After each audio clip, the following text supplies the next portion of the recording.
아멘, 아멘. 오늘도 하나님의 말씀이 여러분 안에 생명이 되고 믿음이 되고 능력이 되기를 주 이름으로 축원합니다.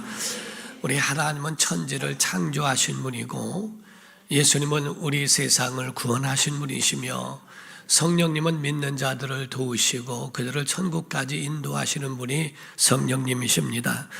그러므로 사람이 타락한 이후에도 죄에 매여 마귀에게 종로로 됐건만 하나님은 아들을 통하셔서 이 땅에 보내셔서 죄를 구원하시고 죄에서부터 건지시며 하나님의 나라를 세우신다고 하는 하나님의 그 거대한 꿈이 바로 이 세상에서 지금도 이루어지고 있다는 사실입니다.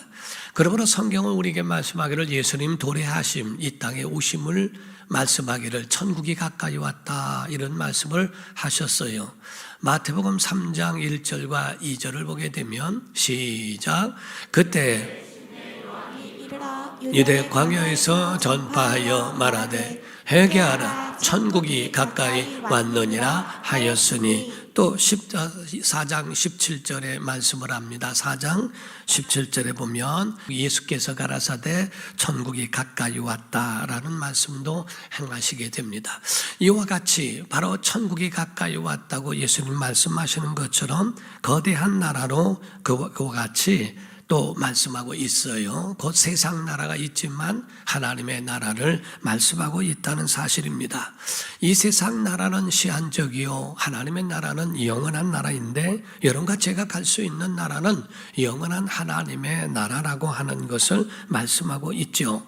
이 땅의 세상 임금, 거대한 영적으로 보게 되면 이 땅의 거대한 것, 세상에는 움직이고 있는 그러한 왕들이 바뀌지만은 그러나 거대한 것으로 만약에 보게 되면 세상 임금이라고 하는 것이 마귀라고 하는 것도 말씀하고 있어요. 하나님의 나라의 영원한 왕 중의 왕은 하나님이시지만은 그러나 이 땅에서 있는 마귀는 세상 임금으로서 거기에 지배하고 사람들을 집권하고 그렇게 주관하고 있다는 사실입니다. 그래서 요한복음 12장 31절에 보면 시작. 이제 이 세상에 대한 심판이 이르렀으니 이 세상의 임금이 쫓겨나리라. 여기서 말씀한 것은 헤롯을 말하는 거 아닙니다. 빌라도를 말하는 게 아닙니다. 이 세상 임금이 쫓겨나리라 한 말씀은 마귀에 대한 것을 가르쳐 말씀하고 있다는 것이죠. 예수님이 이와 같이 마귀를 지칭하여 세상 임금이라 곧 세상 지배자라고 표현하고 있는 겁니다. 성도들은 이와 같이 우리가 예수님을 영접함으로써 또 다른 하나님의 영원한 나라의 가족, 하늘 가족이 되도록 됐다고 하는 사실을 우리에게 알려주고 계시다는 거지요. 여러분과 저는 이 땅에 가족이 있는 것처럼 하늘에 영원한 하늘 가족이 있음을 믿으시기를 주 이름으로 축원합니다.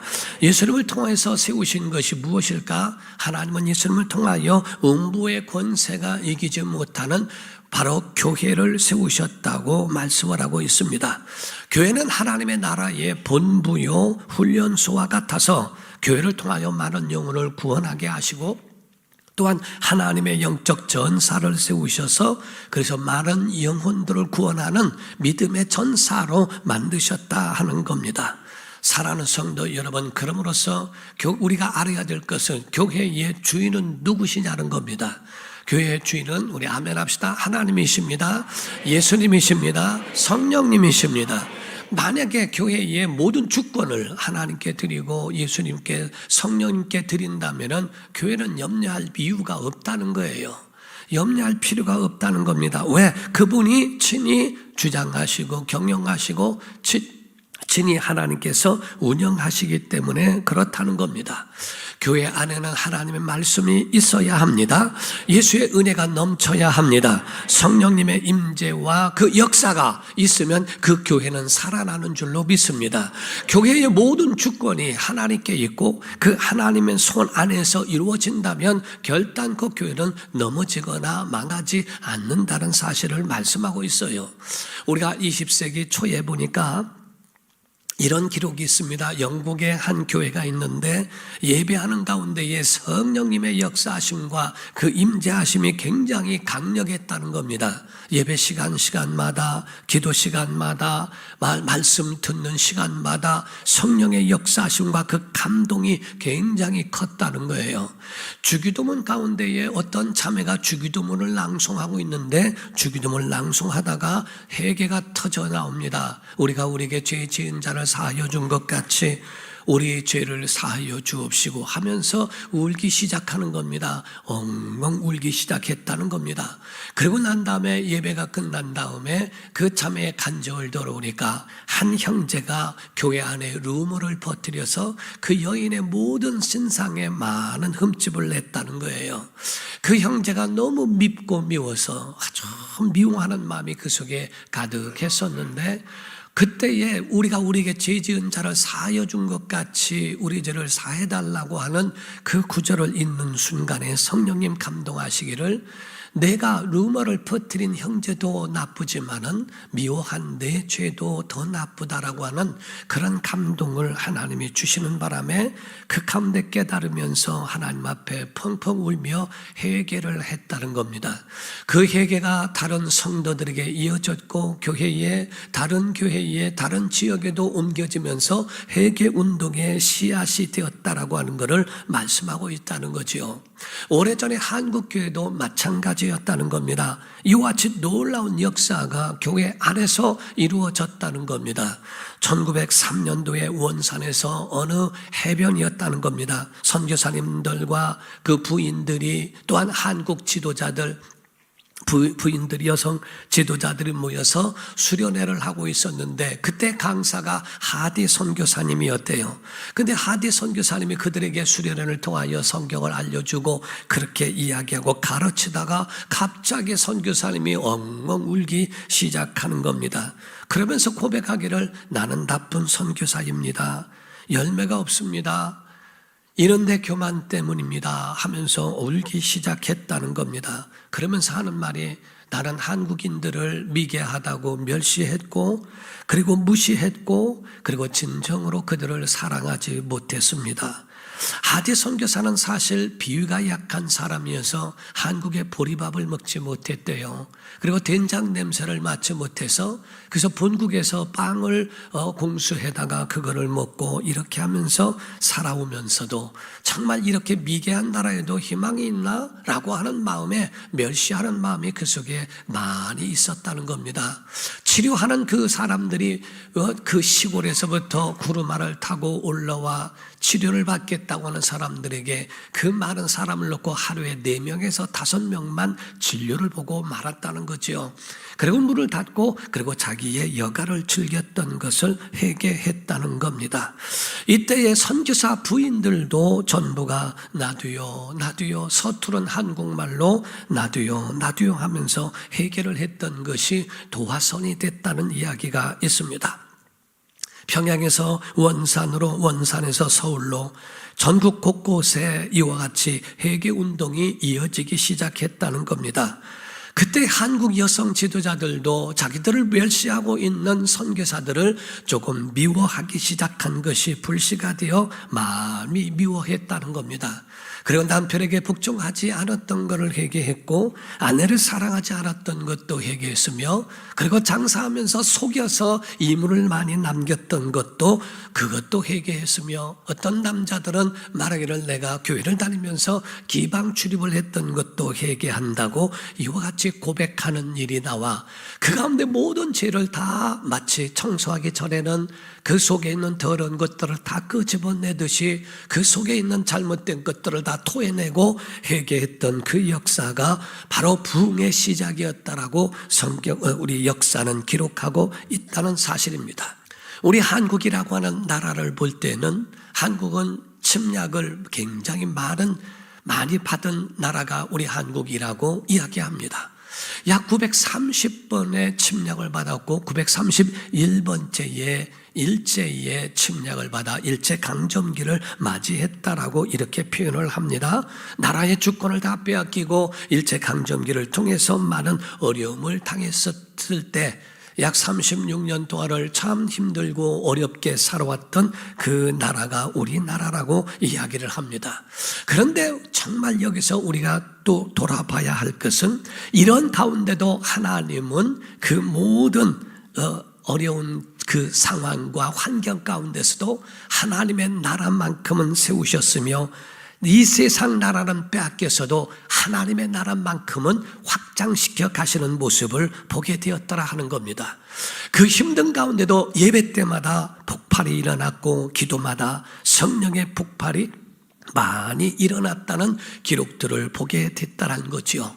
고람데오, 데오란 말은 하나님이란 말이고 고람 앞에서 하나님의 앞에 내가 서 있다고 하는 하나님을 직면해 보고 있는 그런 고람데오의 신앙, 하나님 앞에서 하나님의 면전에서 그라고 하는 그 신앙으로 정말 우리나라를 세워갔던 그것이 한국교회의 시작이었다고 이야기를 합니다.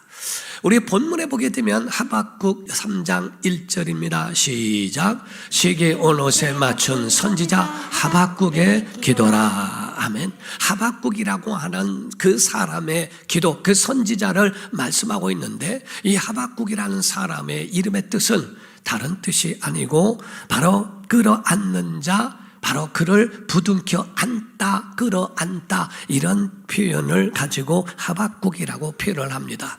바로 이와 같이 끌어안고 기도하는 사람이란 뜻입니다. 나라가 위태롭고 위기가 오고 고난이 있을 때 도망가지 아니하고 회피하지 아니하고 비판하지 않고 원망하지 않고 남 탓하지 아니하는 그 비신앙적인 모습이 아니라 하나님의 면전에 섰다는 거예요. 피하거나 도망가는 요나 같은 사람이 아니라 하나님의 면전에 서서 하나님 앞에 자기의 그 있는 모든 것처럼 나라의 모든 어려움과 위태로움이 내 어려움인 것처럼 하나님 앞에 섰다는 것을 말합니다. 자기가 아닌 남의 문제인데도 가슴에 끌어안고 기도했던 사람. 그래서 오늘날 교회는 말하기를 이 시대에 하박국이 필요하다라고 말하는 이유가 바로 거기에 있습니다. 교회 안에도 하박국이 있고 가정에도 있어야 하고 나라에도 국국을 위하여 기도하는 하박국 같은 사람, 나하고는 전혀 상관없고 피할 수 있는 얼마든지 그런 피할 수 있는 환경인데도 불구하고 내 모습인 양, 내 것인 양 다 끌어안고 눈물을 흘리며 기도하는 하박국의 모습을 보게 되더라는 거죠. 여러분, 그때의 하박국 시대의 그 배경이 어떤지 아십니까? 여호야김이라고 하는 왕이 있었을 때였습니다. 그런 악명 높은 임금이었습니다. 얼마나 악명 높았는지 하나님을 멸시해요. 하나님의 율법을 멸시합니다. 성경은 기록하기를 예레미야 36장 23절에 말씀합니다. 여우디가 서너 쪽을 낭독하면, 이거는 율법을 말하는 거예요. 율법을 여우디라는 사람이 낭독할 때 서너 쪽을 낭독하면 왕이 면도칼로 그것을 연하여 베어 화롯불에 던져서 두루마리를 모두 태웠더라. 오늘날로 말하면 성경을 찢어서 그걸 다 불러 태워버리는, 화로에 태워버렸다는 거예요. 임금이 하나님을 무시하고 하나님을 멸시하고 하나님을 두려워하지 않아요.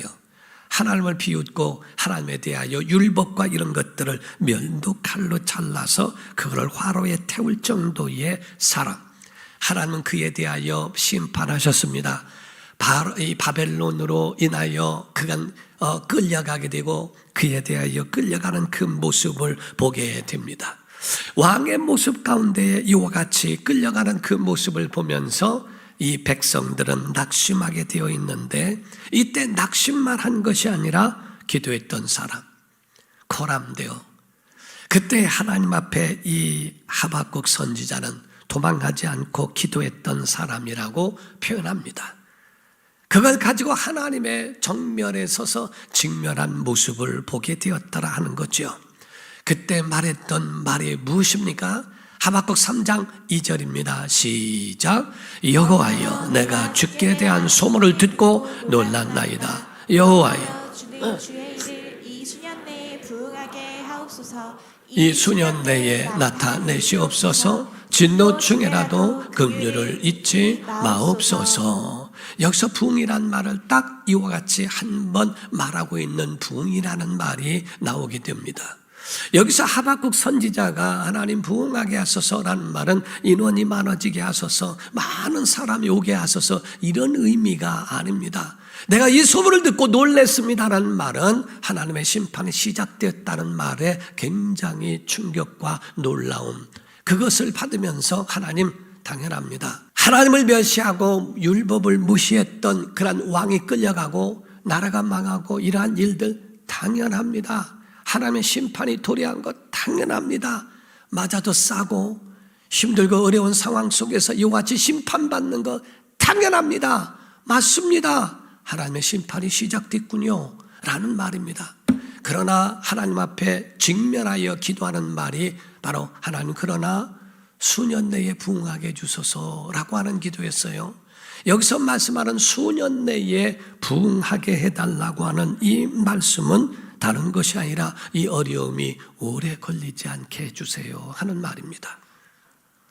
하나님, 이러한 심판과 진노가 어려움 가운데에 너무 길지 않도록 도와주세요, 살려주세요 라는 말입니다.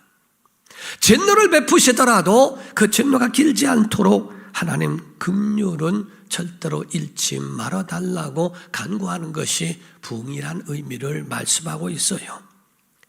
하나님, 이 나라를 불쌍히 여겨 주옵소서라는 말입니다. 이 가운데 아멘 해봅시다. 하나님, 그래도 하나님은 살아 계시다는 것을 보여주옵소서. 그래도 하나님 사랑이시라는 것을 보여주옵소서. 그래도 하나님이 우리를 버리지 않으셨다는 것을 보여주옵소서. 그래도 하나님만이 희망이라는 것을 보여주옵소서. 이게 부흥이라는 거예요. 다시 일어나게 해달라고 하는 것을 말합니다. 부흥이란 말은 다시 부일흥자, 일어난다 라는 말을 하고 있는 겁니다. 하나님 진노 가운데 있을지라도 이게 길지 않도록 하나님의 백성인 것을 그래도 보여주시고, 어려운 가운데도 하나님이 나의 하나님, 우리 백성의 하나님이시라는 것을 나타내달라고 기도하는 내용입니다.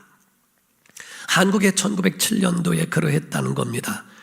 왕위가 폐위되고 주권을 빼앗기게 됩니다. 희망을 잃어버린 나라에, 우리나라에서는 여러 사람들이 자결을 하고 정말 타락하고 방황하고 있는 그때에 그리스도인들이 하나님 앞에 섰다는 겁니다.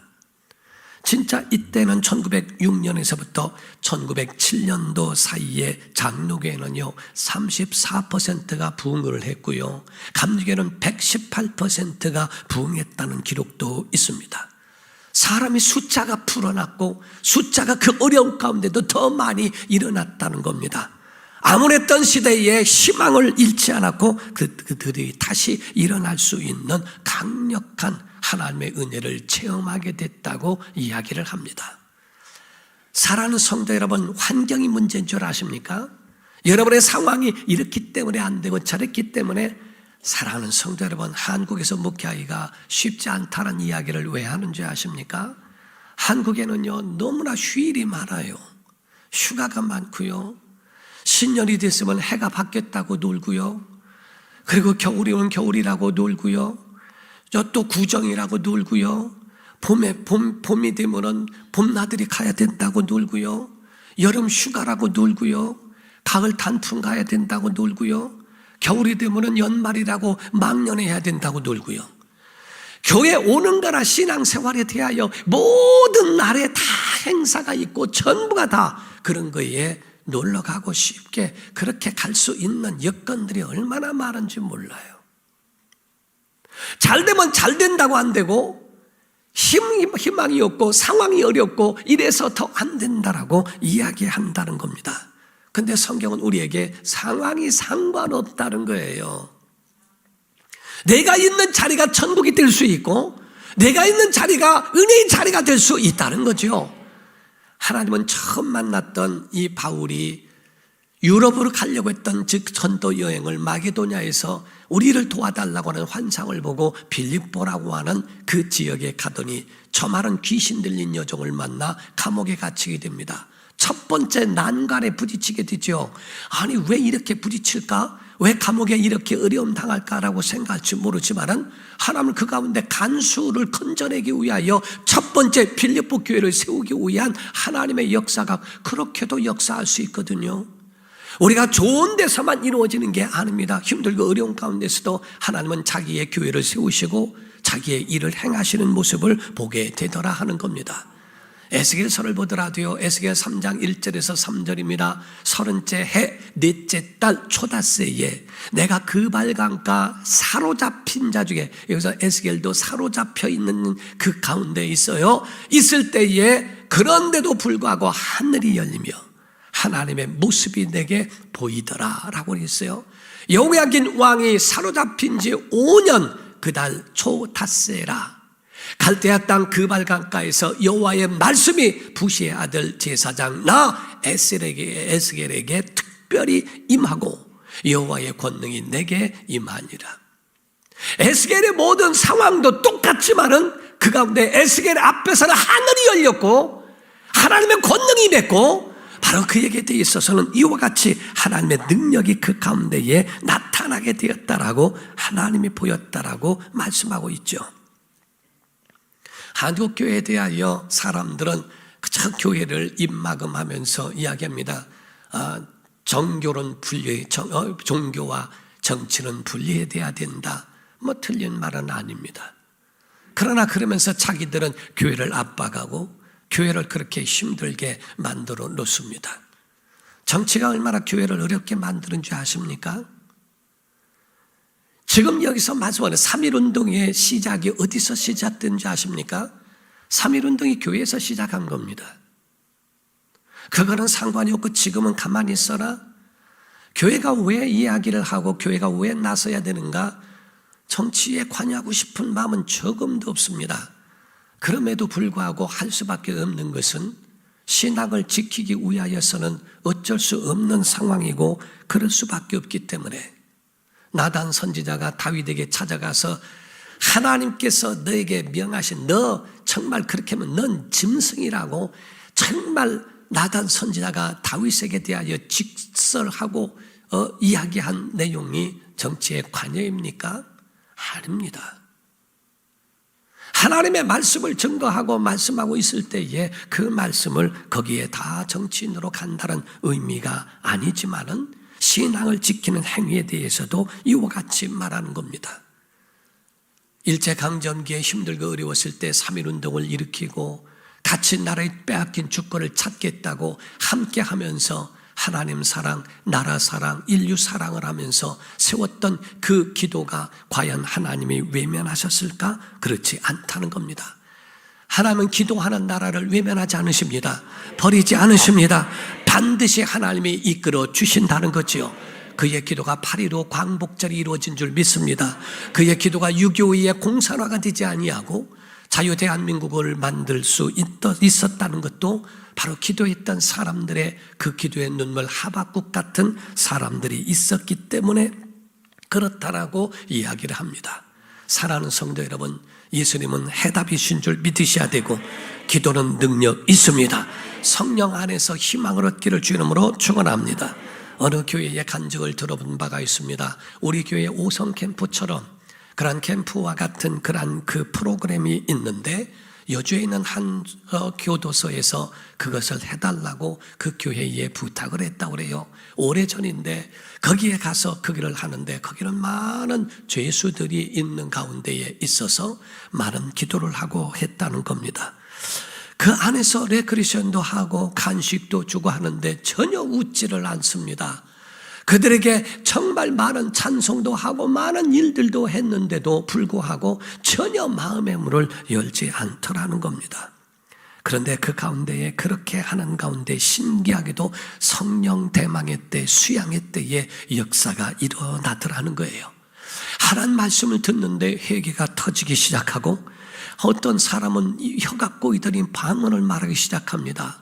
기도하는 가운데에 많은 역사들이 일어나면서 마침내 세례도 받는 사람들이 나오게 됐다라고 이야기합니다. 마지막 날에 간증을 하라고 그랬더니 한 형제가 나와서 나는 걸어 다니는 흉기였습니다. 내가 몇 사람을 죽였고 죽였을 때 이러이러했습니다 라고 하는 그의 기분과 그런 얘기들을 하면서 자랑했던 사람이라고 이야기를 합니다. 그런데 성령님이 임하시니까 그 가운데에 엄청난 역사가 일어나요. 내가 죽였던 사람들의 가족은 어떡하는가라고 하는 마음이 들기 시작하더래요.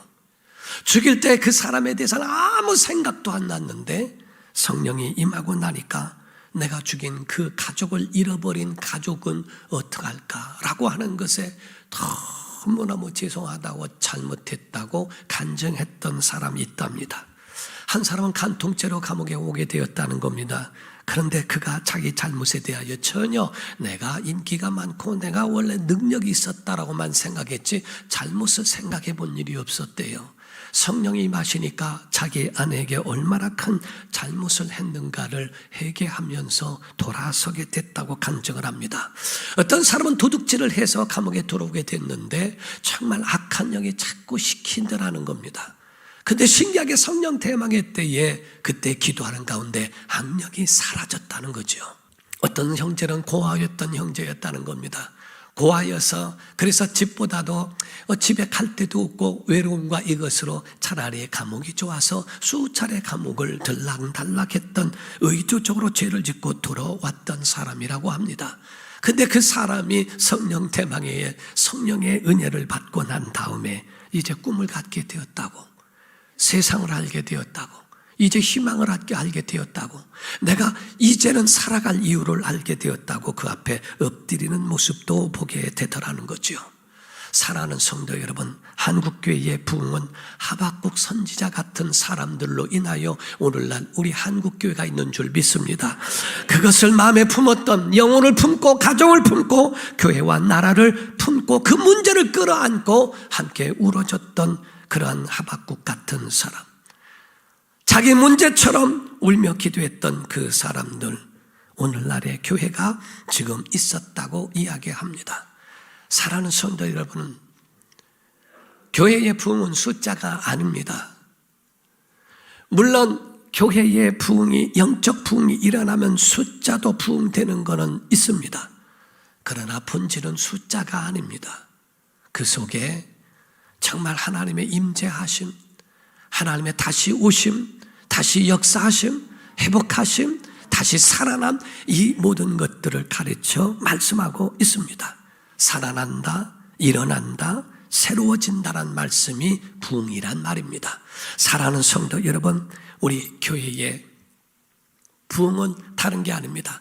은혜가 있어야 합니다. 말씀이 있어야 됩니다. 성령님 역사가 있기를 주 이름으로 축원합니다. 여러분 속에 부흥이 있다는 것은 내 속에 아직도 은혜가 있고 하나님 말씀이 남아있고 성령의 동행이 있을 때 이루어지는 것을 믿으셔야 합니다. 이렇게 영적으로 무장하면 한국교회는 다시 부흥의 시대가 올 줄로 믿습니다.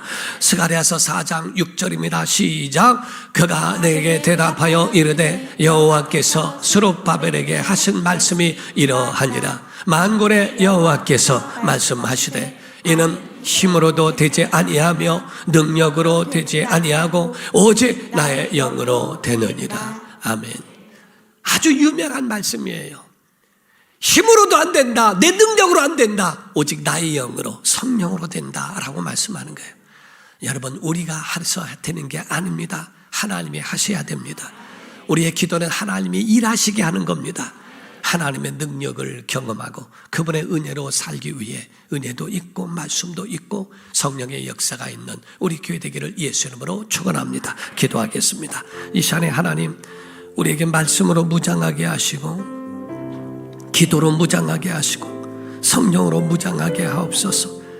지금은 영적 무장할 때이오니 주님, 다른 인간의 방법이 아니고 인간의 어떤 것이 아니라 성령님 예배 가운데 역사해 주옵소서.